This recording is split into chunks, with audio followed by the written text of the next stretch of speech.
"How does it look?" asked Jessie, stepping down from the ladder.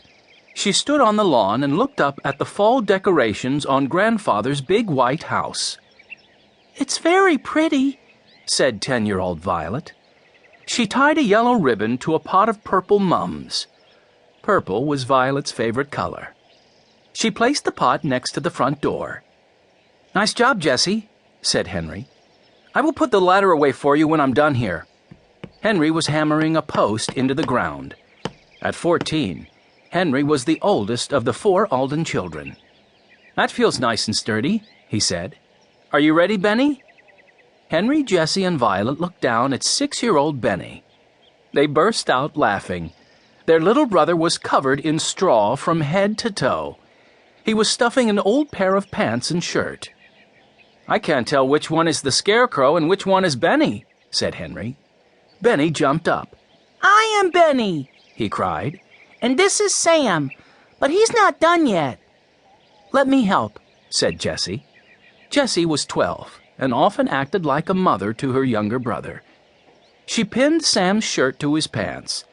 She struggled to button all the buttons on the bulging shirt. "Sam sure is a fat scarecrow," said Violet. "I stuffed him with a lot of straw," said Benny. "I didn't want him to be hungry." Violet smiled. "Scarecrows don't get hungry," she said.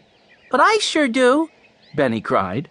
Benny was famous for his big appetite. Henry patted the round stomach of the Scarecrow. "If only it were that easy to fill up Benny," he said. Henry began to tie the Scarecrow to the post. "Wait," Benny cried. "Sam doesn't have a head yet.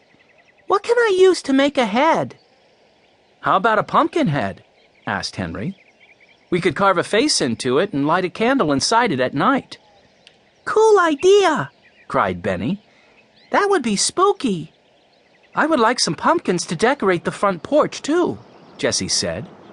Just then, Grandfather drove up the driveway.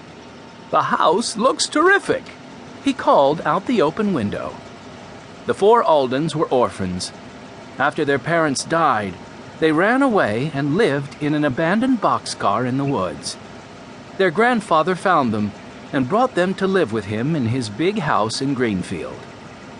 "Do you like my scarecrow, Grandfather?" Benny asked. "I named him Sam, but we need to find a pumpkin to make his head. I'm going to make him a spooky scarecrow." "Well, would you like to come with me?" Grandfather asked. "I am on my way to visit old friends of mine, George and May Beckett. They have a farm. I am sure that they have pumpkins for sale." "We'd love to," Jessie said. She brushed the straw from Benny's clothes, and the children piled into Grandfather's car. After a short ride, Grandfather turned onto a dirt lane. A sign by the road read, "Beckett Farm, hayrides, pumpkins, flowers, and fresh farm vegetables for sale." The sign was crooked. It looked as though it might fall over. "That's odd," said Grandfather. "That was a new sign. George put it up just last year. I wonder what happened to it." They drove up the lane. "What a beautiful place," Violet said. Fields and hills surrounded them. The leaves on the trees were turning bright shades of yellow and orange and red. Grandfather parked the car on a gravel lot next to a farm stand. "This looks like the perfect place for you children to pick out some pumpkins. Why don't you look around? I will go find my friends." The farm stand had pumpkins and pots of flowers for sale.